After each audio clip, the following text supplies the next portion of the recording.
رسول اللہ صلی اللہ علیہ وآلہ وسلم نے فرمایا ما عمل ابن آدم انجى له من عذاب اللہ من ذکر اللہ، اللہ کا ذکر انسان کو عذاب قبر سے بچائے گا۔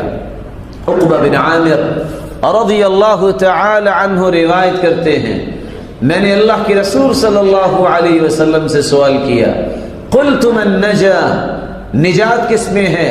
فرمایا لا يزال لسانك رطبا من ذکر اللہ، اپنی زبان کو اللہ کے ذکر سے تر رکھنا یہ نجات ہی نجات ہے۔ اللہ سبحانہ و تعالی ہمیں توفیق عطا فرمائے۔ اور یاد رکھنا انسان اپنی زبان سے خود پوچھ سکتا ہے کہ اس کو اللہ کے ساتھ محبت کتنی ہے۔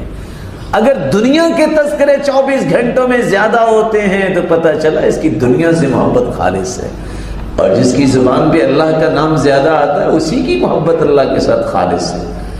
رسول اللہ صلی اللہ علیہ وآلہ وسلم نے یہ دعا بھی سکھائی ہے اللہم رب جبرائیل ومیکائیل ورب اسرافیل اعوذ بک من النار ومن عذاب القبر، اے جبریل امین، اسرافیل اور میکائیل کے خالق و مالک، اے جبریل کے رب میں تیری پناہ میں آتا ہوں تو مجھے عذاب قبر سے محفوظ فرمانا اور آگ کے عذاب سے محفوظ فرمانا۔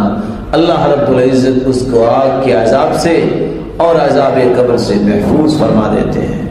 میرے بھائیوں، رسول اللہ صلی اللہ علیہ وآلہ وسلم نے فرمایا تھا لمثل هذا فاعدوا، موت کو بھی یاد کرو اور اس قبر کی تیاری کر لو۔